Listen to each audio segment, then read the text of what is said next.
Nonetheless, I've invited you here today because you have an extended and long experience and career at Siemens when it comes to project management.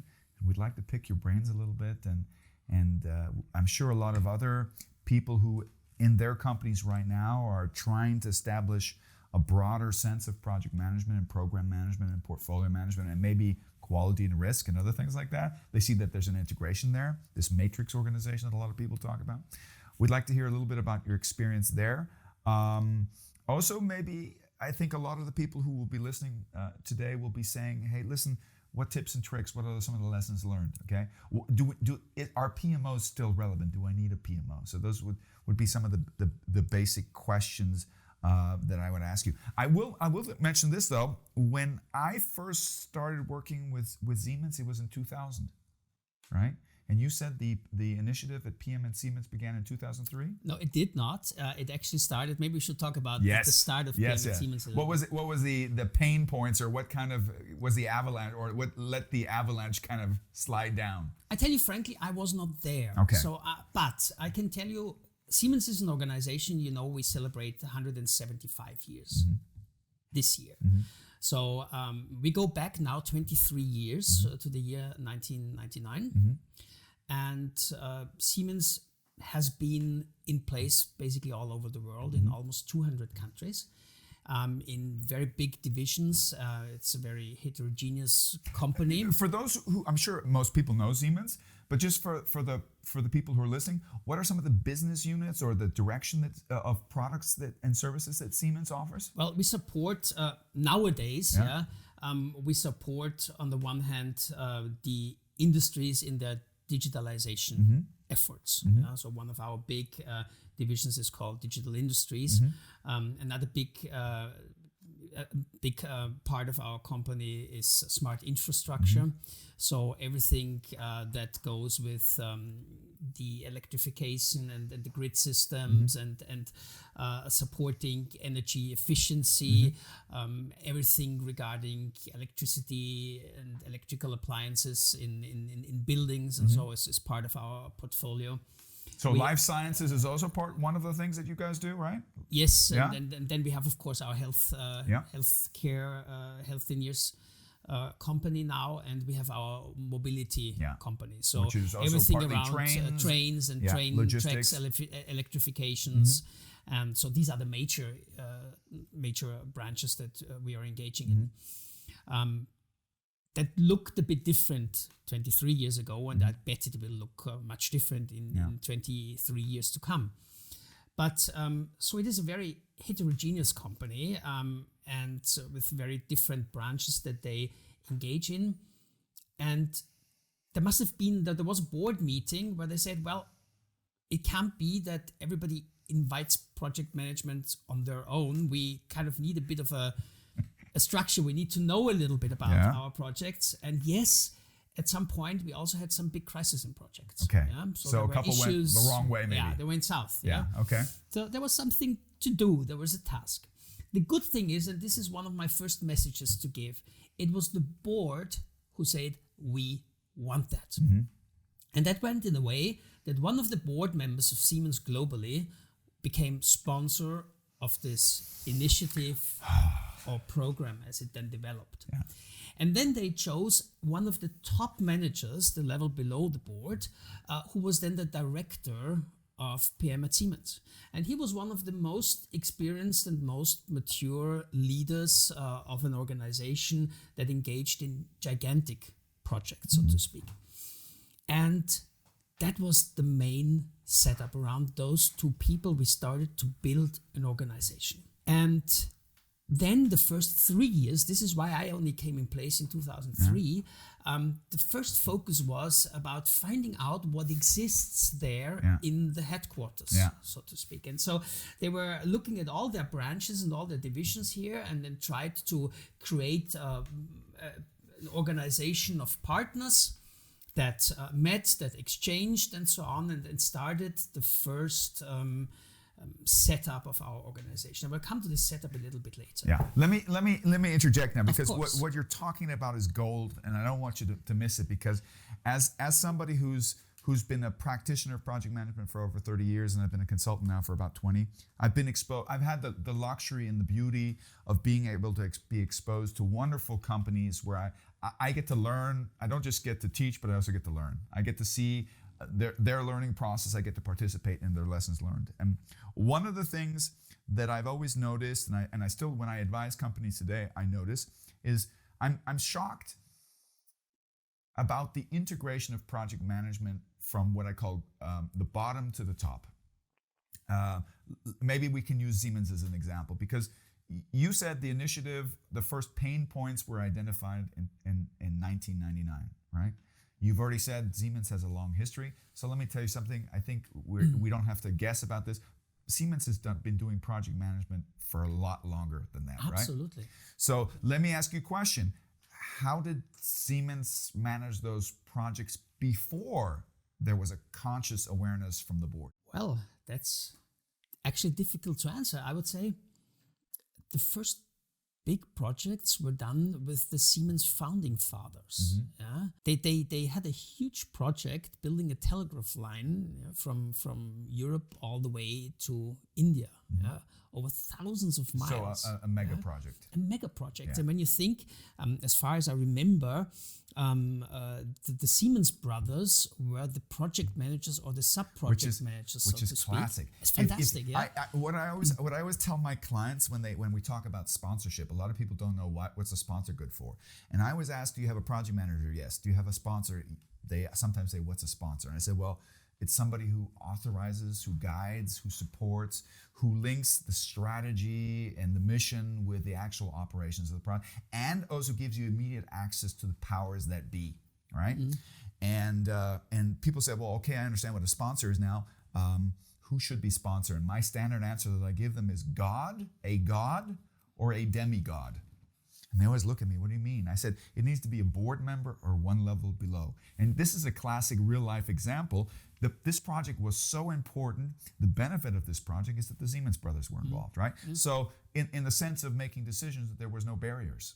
Yeah, and now imagine the following. Imagine one sits in St. Petersburg, the other one sits somewhere in India, and then the third one somewhere else in the world, and they needed to communicate. Yeah. And the communication at that time went, I don't know, by horses, by ship and so. Yeah. So today it takes seconds to communicate with each other. Yeah? And the other thing which was very interesting is the impact that such a project had. Because when this telegraph line was there, the communication time reduced from something like 2 weeks down to approximately half an hour. So there was also a meaning behind what you do. And I think it's great to work for a company, and I'm very happy about that. That creates so many meaningful projects. Yeah? But coming back to today, or to the question, I'm not going to let you off the hook yet. Okay. Because I'm going somewhere with this. So you gave me a perfect example. We started in 1999, just to bring you back to what you said, where you said the board got involved. God bless the board. I love the board. Okay. Then I said, but there was project management before that, and you went right back to the board. I'm not letting you off the hook, because my experience at Siemens, and I think you have this experience as well, is what happened between when the Siemens brothers did project management and 1999. There were literally thousands of projects that were managed by hundreds of thousands of projects managed by different business units. And there's a strong history that I think one has to respect. Okay? And I think it's incredibly indicative of how maturity builds up in an organization, especially a large organization like Siemens. How many employees does Siemens have worldwide? Nowadays about 300, 330. Only? Yeah. Okay. So 330,000, a massive company represented all over the world. Your employees still had to manage projects. Maybe not the India telegram projects, but smaller projects. And I know this as a fact, and you know this as a fact. A lot of these business units said, well, we need some kind of process. And Siemens has a long history that individual business units, individual regions or countries said, okay, if we need project management and we don't have a god or a demigod telling us what to do, well, we have to decide it ourselves. Yes. And I'd love to hear from you a little bit, your feedback, because what I think is great, and I think a lot of organizations have this issue, is that in the absence of board awareness, and I'm not speaking for Siemens, but I will speak for a lot of companies, I'm shocked how few board members in the world have any idea of what's going on in project management in their company. I've actually gone up to board members and I will say, how many projects do you have in your portfolio? And they look at me like I'm speaking a foreign language. Okay? Which is not the case at Siemens. You board members at Siemens very well know how many projects they have. I'm what size, pretty sure. What size those projects, what the total capital of investment of project is, what the target ROI, which is what we're talking about portfolio management. I think, let's take PMI, which is the Project Management Institute. They have wonderful standards on everything, right? They have the PMBOK guide, in the meantime is this thick. You know how thick the standard on portfolio management is?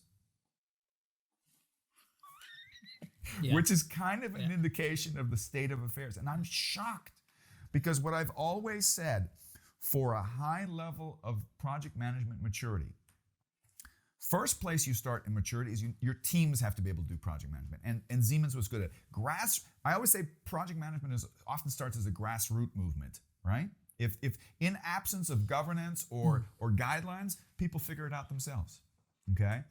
But I think what I'd love to hear from you is, Siemens had many, many decades of people doing their own thing. I think how many different standards were there at Siemens before 1999? I would say numerous. He's being conservative. Yeah, well, both in our whole matrix organization. Yeah, I would not even say that in a certain branch or organization, headquarter and countries, there was the same methodology in place, and that is of course true. Siemens has always been a mature company. Siemens has always had a very, very high level of technical knowledge, of as we call it, ingenuity, as engineering spirit, and but it was dependent on the single people, on individual initiatives, on the individual knowledge and experience that had built up in our company, and there was maybe, I assume, too little room to share and to also at some point exert governance. Governance in the full-blown project management sense of the word. Well, it was kind of, I think, also seen as an imposement. I think your board members were kind of proud of the fact you had highly professional, highly motivated employees that were getting the business done. And as long as that worked, that was fine. But what we're talking about, and this is why I'm so thrilled to have you here today, you get actually to share with us a little bit the Siemens experience that in 1999, I think there was a transition. Something went click in the brains of board members where they said, you know what? It's great that we have individual project management systems, but we're a large corporation. Where's the synergy? Where's the potential? Are we doing program management? Is there cross fruition between the business units? How does it look? Do we have a uniform capability program? And the idea in the beginning, the goals in the beginning were to increase the quality of our projects, to reduce the risks in our projects, and to enhance the community of project management experts. Now, this realization came on a senior and an executive management level. Yes. And what they understood, and I wish more senior managers and executives would recognize this, I think they have it somewhere in their peripheral vision, but are they conscious of it is the question, is that they realized that although projects are executed by project teams, for projects to maximize their potential business case, projects, programs, and project portfolios require the involvement and the conscious decision-making of senior management and executive management. And I think that's missing in a lot of companies. So I'd like to hear, let's get back to 1999. What was kind of the spark that said, okay, where the board member said, no, we need to change this? Again, it was this understanding that there is no red thread for our project management. And there was, on the other hand, definitely the expectation to find lots of good bits and pieces that we need to bring together. And only in 2003, they started to organize, to establish a global organization. So in the headquarters, we had... Which is a challenge, right? Absolutely. So we had a global organization in place that we still have in place today. that has in the divisions in our headquarters the PM coordinators, that has the coordinators in the countries, and within the countries in the major branches. So, and you have the same processes, you speak the same language. And we now have the same process and speak the same language.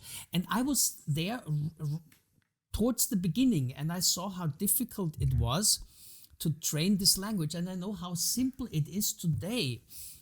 Because I still work in projects and I still support projects. And when we talk about our PM40, PM80, so our milestones, your milestones, it's automatic. Yeah, everybody knows what's it about. Yeah. What I always say when I train fundamentals, right? I often say, listen, when we go through the fundamentals, what we're going to go through an arsenal. I use the word arsenal. We are going to go through an arsenal of vocabulary. We might also call it buzzword bingo or bullshit bingo, right? Lots of words like project charter, stakeholder analysis, risk register, configuration management, where a lot of people say, what the hell are they talking about, right? Now, the ultimate purpose of good vocabulary, number one, two reasons, is to create an effective. So I can say, you can mention your milestones like you mentioned, and the lights go on in people's eyes and they know what you're talking about. It saves you time. So it's effective and it's efficient. Unfortunately, I think we all have the experience in modern management that we often use vocabulary for other reasons. One, to intimidate people, to confuse people, or to impress people, right? Which is not the purpose of using this kind of vocabulary, right? So that was one of the targets when you decided to make a project, to take project management not out of the hands of your different regions or different business units, but to take it higher and say, okay, yes, we want you to continue doing project management, but are we doing it? Do we have a uniform process, right? So, and this movement was called PM at Siemens. Was that the correct name for it? Yes. Yeah. Yes. It was called PM at Siemens, and I brought you a couple of things. Yeah,